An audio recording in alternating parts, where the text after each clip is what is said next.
UFC Fight Night Paris, Imavov versus Borralho just took place, and I'm going to go through the entire card, starting with the early prelims, ending with the main event, giving my reaction and breakdown to every single fight on the card, and my overall event recap as well, because this was one of the best Fight Night events in a very, very long time. Of course, as usual, the prelims were way better than the main card, but overall, we had so many finishes on this card. We had some fun scraps as well. I'm going to get to them in a second. And the main event was pretty decent, despite no finish. We're going to start straight away with the early prelim opener of Sam Hughes versus Shauna Bannon. I went with Sam Hughes to win.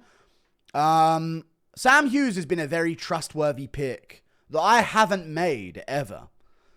She keeps winning fights. And even though she's perceived as an underdog because she's more of a journeyman of the women's MMA class, you know, even though Shauna Bannon's the up-and-comer and she's got some hype and some following, Sam Hughes has better wrestling than a lot of these women's strawweights. So I like a good Sam Hughes pick now and again. You've got to be somewhat talented and somewhat good as a prospect in order to get past Sam Hughes.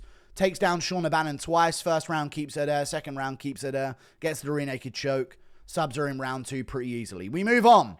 Up the card, Rinat Fakhretdinov versus Andreas Gustafsson. So, when Andreas Gustafsson won his debut against Chaos Williams, I was so impressed. I thought, I just said outright, this guy beats Leon Edwards. Maybe Leon Edwards would be competitive.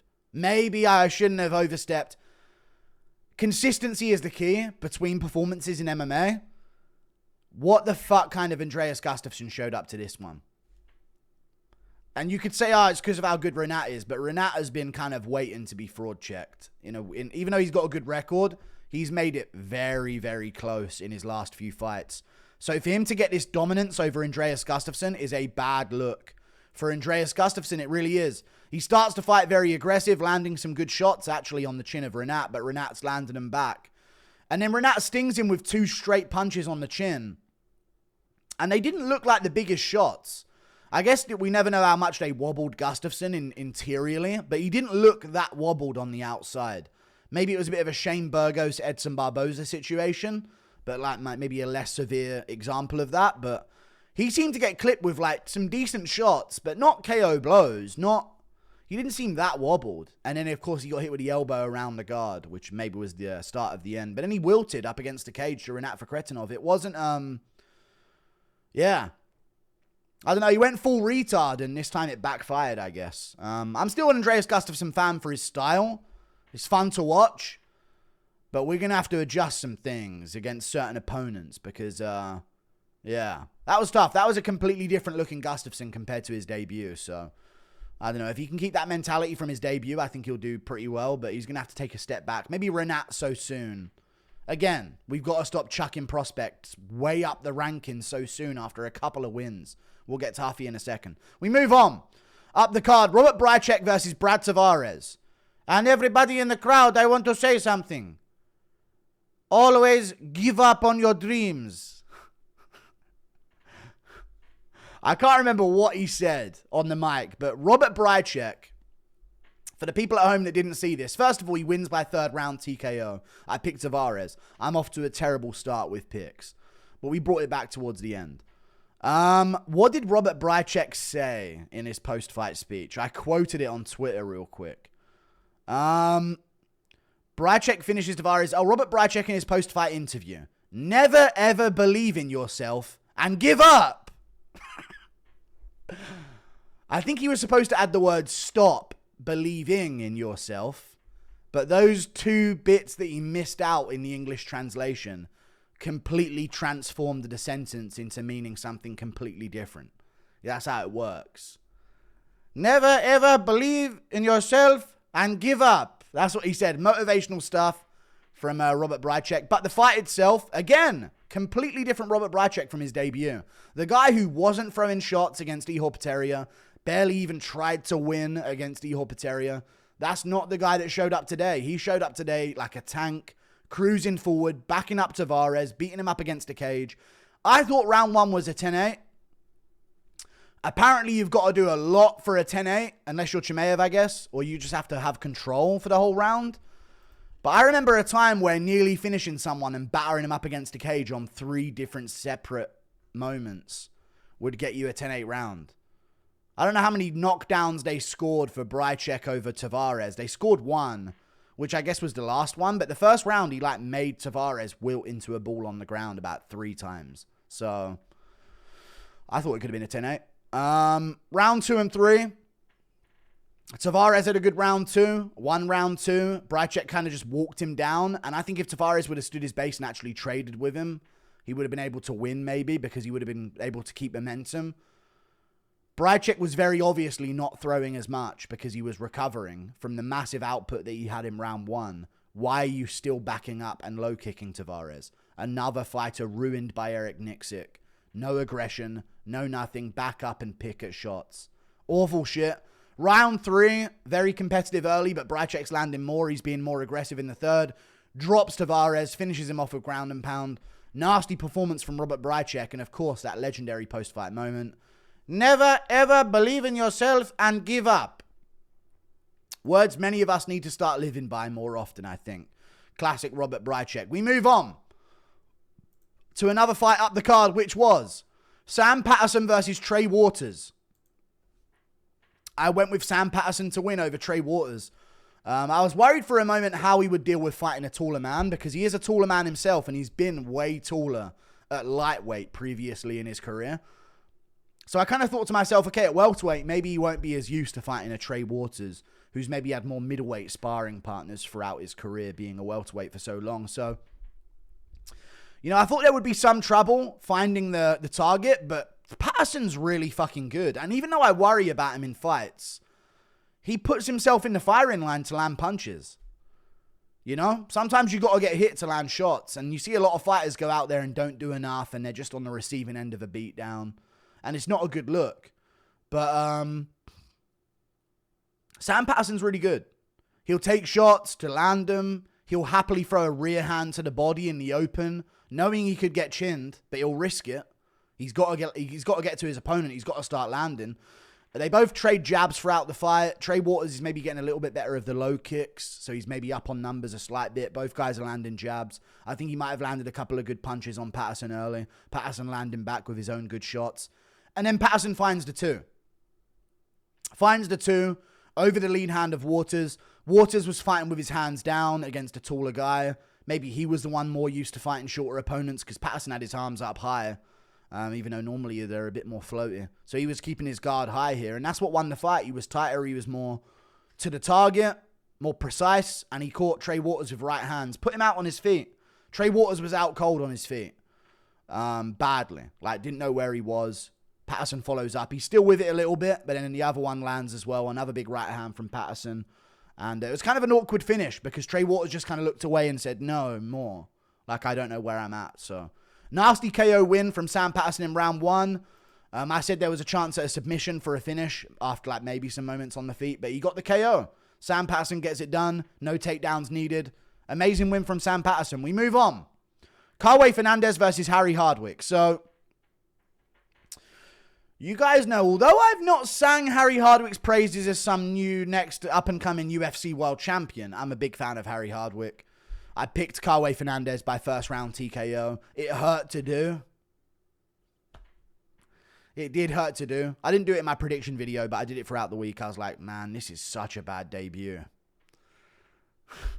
This is such a bad debut for him. Listen, I think Harry Hardwick can beat some featherweights in the UFC. I think he's better than some featherweights in the UFC.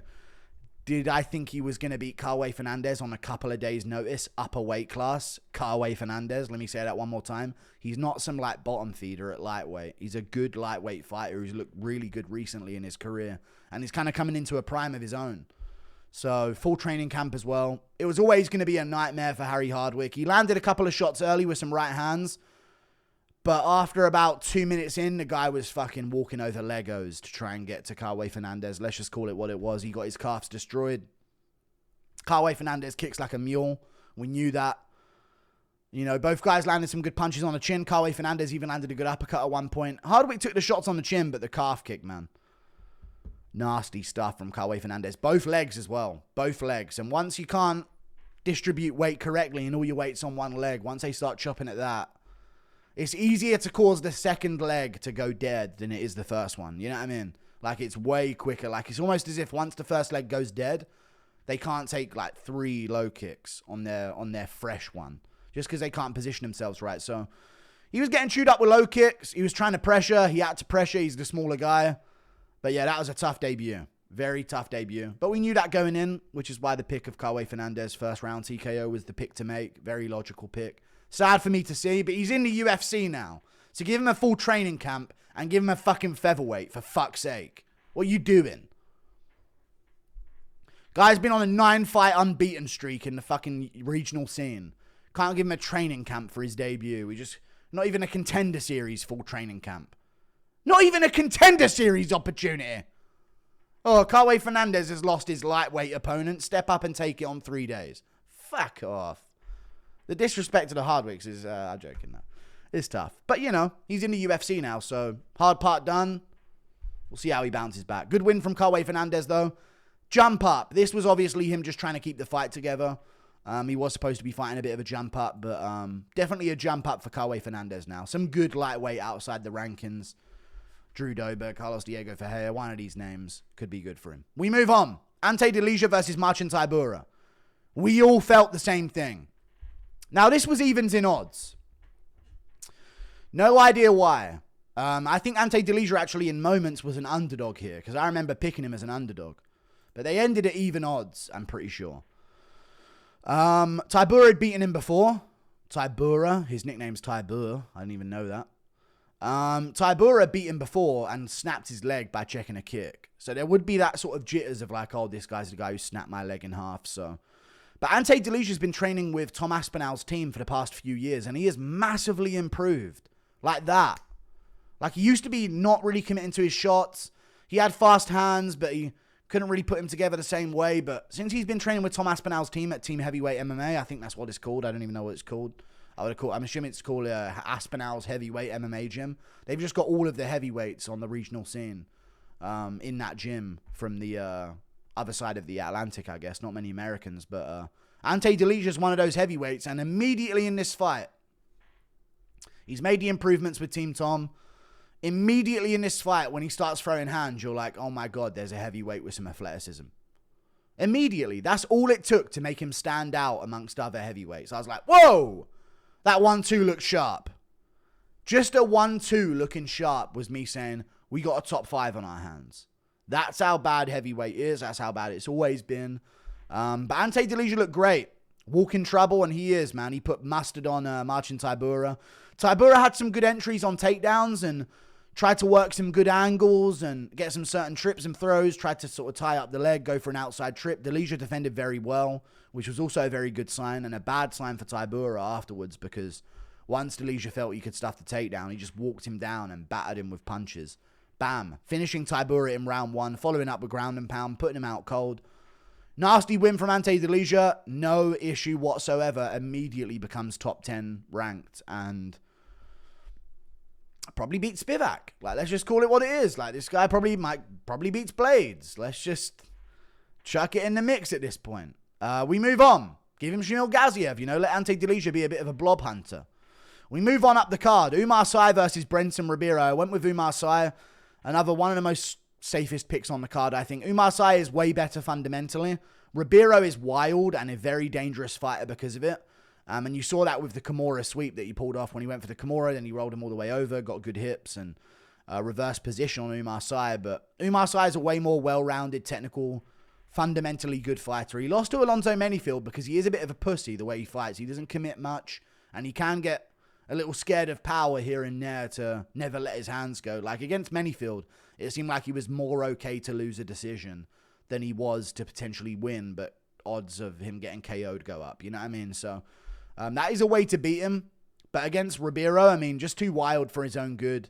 And Oumar Sy was more technical, you know, the low kicks, the mini shots in between. He ends up getting another takedown on Brendson Ribeiro later in the round. And yeah, keeps it. Keeps dominant position, gets to the back take, lands some good ground and pound. People were saying back of the head elbows. They were clean. They were to the side of the ear. Follows up with ground and pound and gets a big win. We move on. William Gomis versus Robert Ruchala. I went with Robert Ruchala to win. I said he would win a 29-28 decision. And it was a close fight, in my opinion. Maybe if I rewatched it, I would see it a little bit more clearly for William Gomis. I don't see 30-27. I see second round for Ruchala. He got 2 takedowns, and in those moments, he was punching the body a lot. So I thought he was keeping reasonably busy in those moments, you know. And on the feet, he was doing good as well. Even though Gomis was feinting more and doing a lot more on the outside, he actually wasn't landing that much. Landed a lot of good body kicks. Round 1, I thought he clearly won the round, but it was only 14-10 on significant strikes.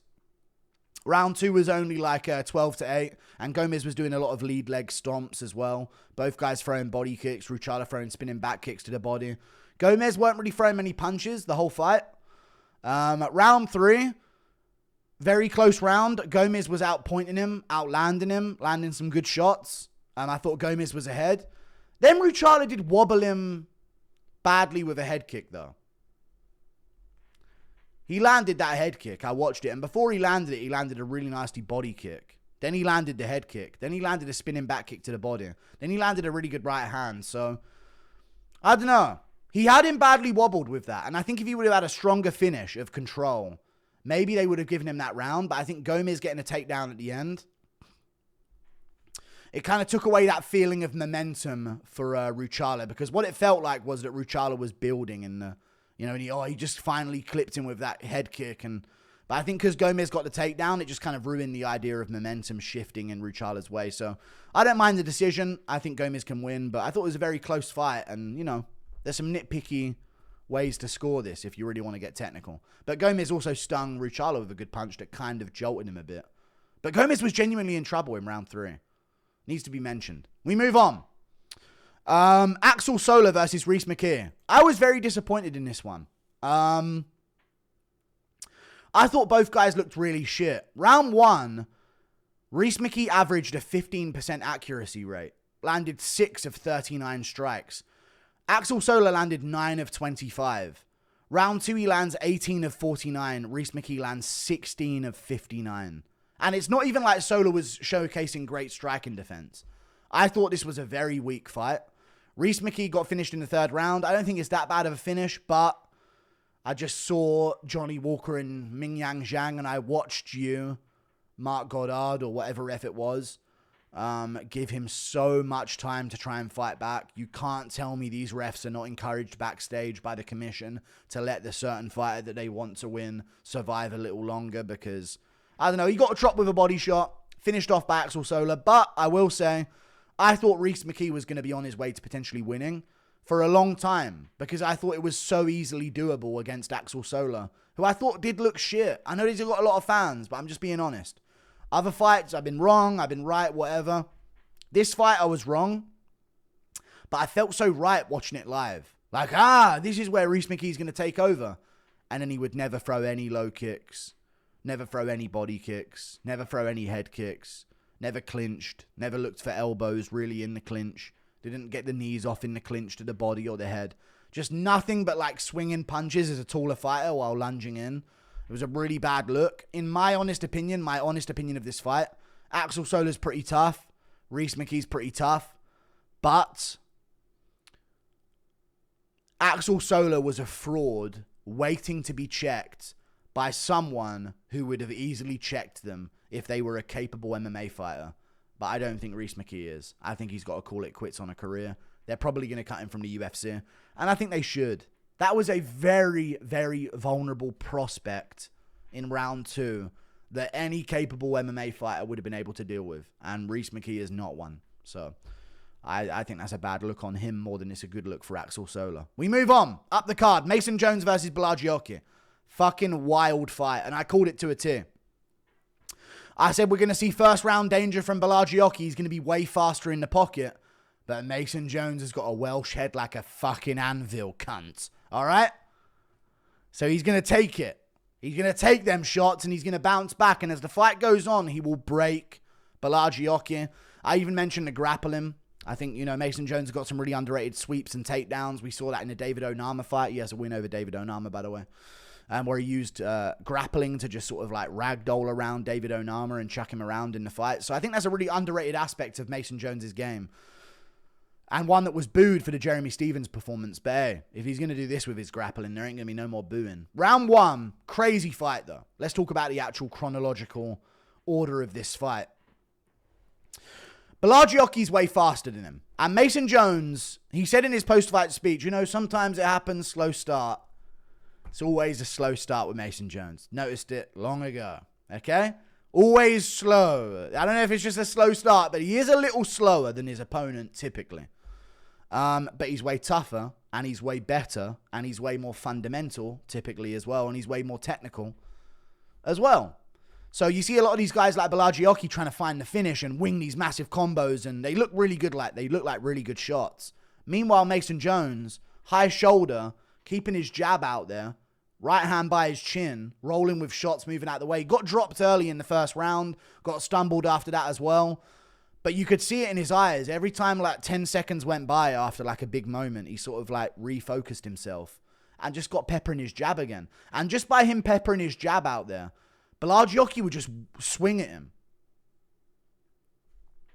Like, go crazy for him. He threw 73 strikes in round 1, and a lot of them were early in the round.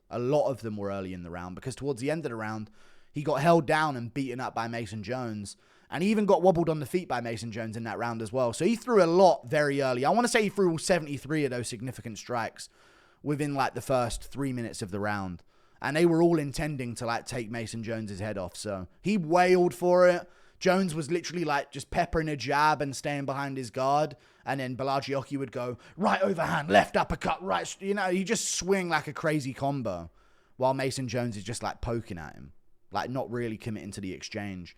And he got hit a few times. You know, Oki had him in some trouble for sure. But Mason Jones, you know, he's a better fighter. He's a better fighter. He may not be faster as an athlete than some of these guys, but he's pretty athletic. And he's a tough guy. And he's got a great chin. And he's got wicked experience and cardio. And he's got experience using cardio to win as well. He's done a lot of this. He's done a lot of breaking fighters as they go on. And he's done it against larger guys as well. I mean, I've been watching Mason Jones since he beat Proctor, which was a great performance from him at the time. When he became the 2-weight world champ, I was like, I've got to fucking find out who this guy is. Of course, his first UFC run didn't go as planned, but his second run, Jeremy Stephens first, now Borralho with ease. Not ease, but once he got going, that was one-way traffic. Oh, I want to mention, though, speed of Oki, strength of Mason Jones. The takedown in round 2. First of all, the takedown defense in round 2. He defended the takedown so well. Oki nearly took himself down just out of fucking apology. You know, once he, like, got rid of Oki off of his leg, Oki nearly, like, collapsed to the canvas because he was like, dude, I was in on your hips there. Why are you balancing on one leg like that? And he couldn't get Mason Jones down. Then Mason Jones shoots on him and just fucking slams him. I want to say it was like a throw with his head on the outside, with the outside foot. Like an outside trip, but like a full throw over. Like he was... Normally you see that type of throw when they get the body lock on someone or they get the clinch on someone or even over unders. Normally you see that type of throw when they go for like the opposite leg. You know, they go opposing legs. Duplessis hit Whitaker with this. Many fighters hit people with this where they get the clinch and they sort of try and trip out that leg and find like a trip with the other leg. But Jones just threw him over from like the body lock and like hoisted him up and readjusted him in the air. You know what I mean? He didn't really like get his body behind Oki. He got his body like off to the side of Oki and then just fucking flipped him in the air and dunked him on the ground. Took mount, beat the shit out of him. Great win from Mason Jones. Welcome back to the UFC's back on a run. We move on. Let's go Wales! Let's go, dude. Big heads for the win. We move on. Modestas Bukauskas versus Paul Craig.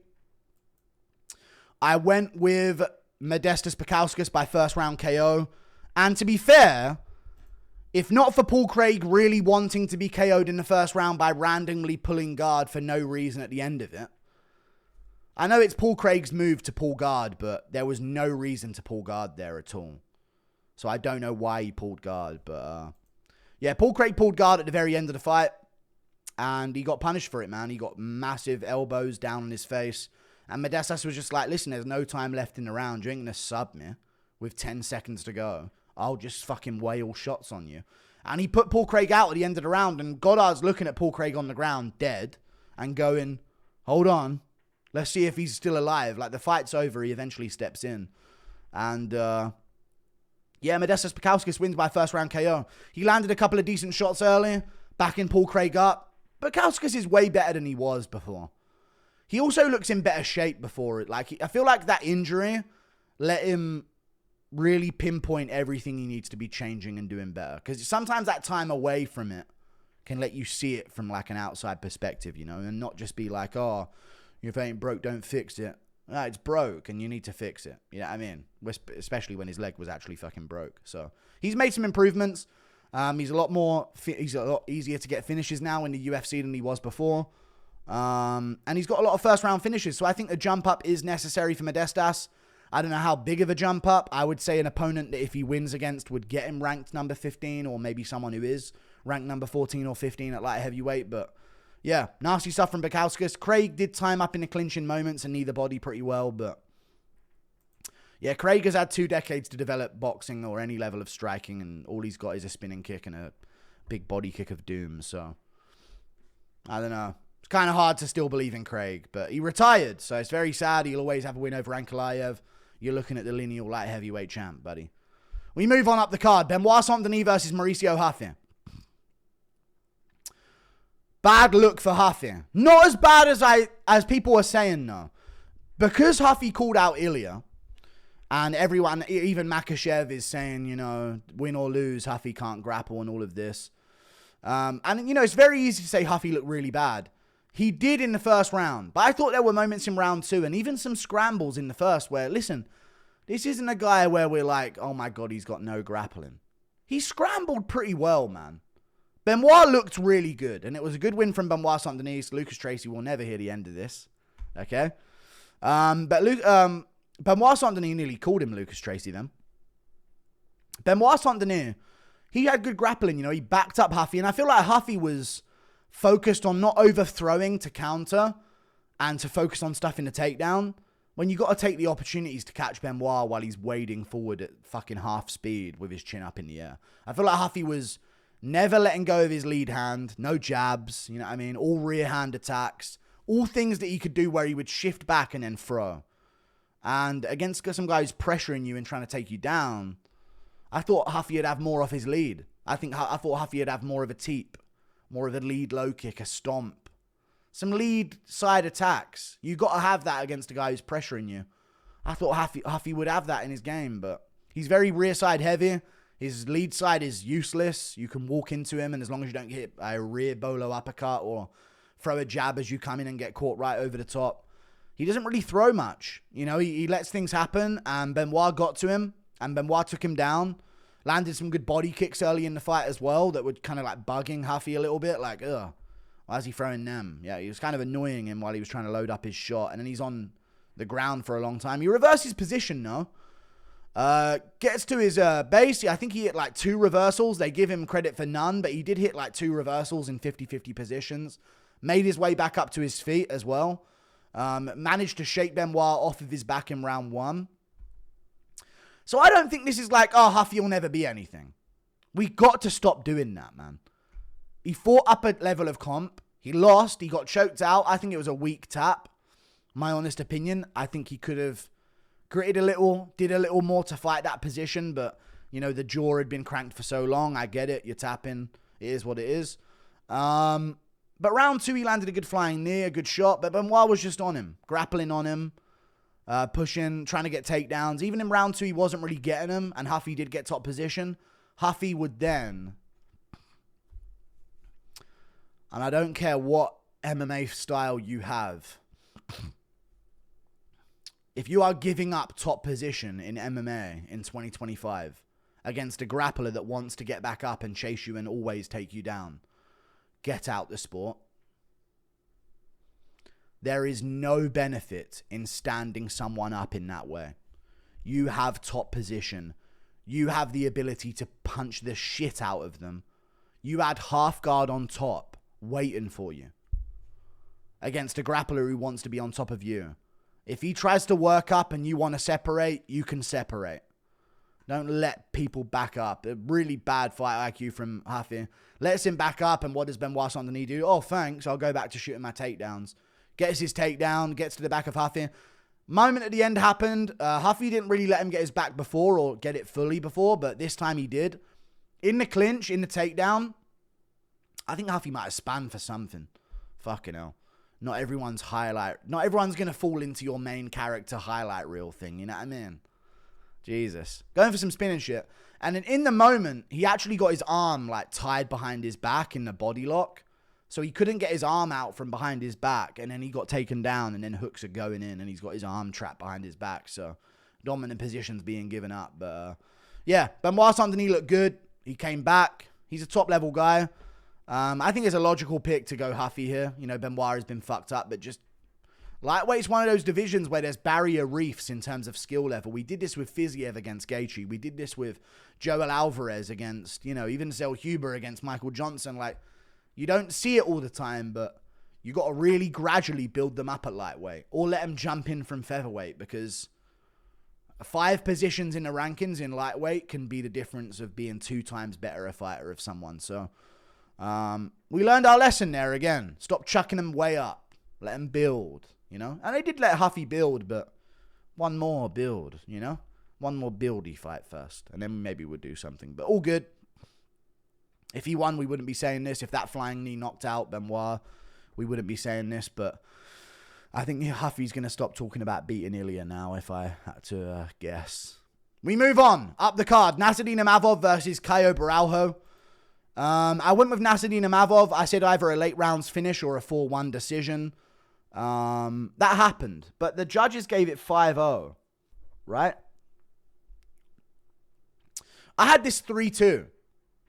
I don't know about anyone else, but I had Borralho winning round 5 and 3. Pretty clearly, I'd say. Pretty clearly, I had him winning round 5 and 3. So I had this 48-47. I thought it was a fun fight. It built up as the fight went on. I think the first 2 rounds, Imavov was so much faster than him, and Borralho knew it. So Borralho kind of just backed up the whole time and was like, okay, let me not try and close distance on this guy or try and back this guy up. So he kind of made Imavov go first, and Imavov was just sort of teeping his body. The live strike numbers had Borralho doubling Imavov in strikes in round 1. 21-10 on significant strikes. I'm going to read you the recount. 10-6 in favor of Imavov. The second they showed those numbers in round 1, I was like, those are the most bullshit numbers I've ever seen in the UFC. Doubling him in round 1. It was like Adesanya Strickland stuff in round 4 and 3. Like the fake numbers they were putting up to show someone ahead. I'm like, dude, he's kicking arms. He's not landing clean like Imavov is with the teep to the body.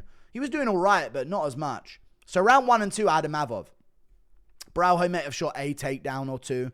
Doesn't get it, but he typically shoots a takedown a round. People were saying, why wasn't he shooting more? Why didn't Bilal shoot against JDM? Bilal shoots on average 9 takedowns. He shot his 9 takedowns against JDM. Borralho shoots on average a takedown a round. If he gets it, he loves it. If he doesn't, he stops going for it. You got to stop picking fighters on what you think they should do and what they are going to do. But yeah, round 3, 4, and that's something I need to learn as well. Round 3, 4, and 5. 4, very clearly Imavov. 3, in my opinion, very clearly Borralho. 17-13 on significant strikes. He started to have his own way. I thought, maybe I'm saying a lot of things that people are agreeing with here. What about the lead low kick? I thought Borralho's corner told him to get messy and to get in the pocket and start throwing. I was thinking, dude, Borralho, let your lead hand go. Throw your lead hook on the back foot, or what are you on the back foot for? Genuinely. You're not throwing your rear hand at all. Where's that lead low kick? The lead low kick was money for him, and he stopped going to it. So Borralho's game plan was all over the place, but Imavov's adjustments were good. And they are middleweights. We have to take that into consideration. They're middleweights. But round 4, Imavov adjusted back. So in round 3, Borralho was fighting the lead hand and landing his own lead, like some lead hooks on Imavov and a couple of shots to the body as well with some good kicks to the body and some good low kicks. And I thought he had a really good round in round 3. Very close, but I thought he edged it. Round 4, I mean, Imavov just started picking him apart. Made a complete adjustment. Borralho had some moments in round 4, but it was Imavov adjusting to the hand fighting of Borralho, taking it away. and just landing in combination and whipping body shots. He knew that Borralho was framing with his lead to not throw it. So every time he framed with his lead, Imavov just snuck a body shot in there, turned a corner, landed a left hook around the guard, threw in combination and whipped a right hook around the guard afterwards. Imavov really did adjust well in round 4. Round 5, very close round. Imavov's the one pushing forward, I understand that. Borralho landed some devastating shots at the end of that round, and both guys had each other in some moments. But I thought Borralho landed better shots. This was a very competitive, close fight, in my opinion. Not 5-0 Imavov. I think giving round 3 to Imavov is a pre-written fake bullshit scorecard. 4-1, I understand, though. You can still give him the 5th, but I thought this was more competitive than people thought it was. Round 1 was very close. I leant towards Imavov. Imavov gets the round, and he did. I thought he landed the better shots and more of them, and he did according to the recount. Round 2, clear Imavov, but still competitive. Not much going on. Round 3, clear but competitive Borralho. Round 4, very clear Imavov. Round 5, clear but competitive, in my opinion, Borralho. Landed some really good elbows. Landed some shots that actually got like a stumble back out of Imavov. He hadn't landed those shots before in the fight, so I thought that was a good look for him. I will say this, though. Amazing from Imavov. Give him the title shot. I've seen people saying, pseudo saying, I don't know if Imavov gets a title shot with that. We've got number 7 and number 8 fighting each other. He's number 2 in the division. With this win, I mean, I don't know if you put him above DDP in the rankings, but he's the number 1 contender. He was the number 1 contender before this. He didn't need to take this fight, really. If you wanted to be a bullshit pussy like Gaethje or Arman, he'd be sitting on his ass for the last 16 months. He's not.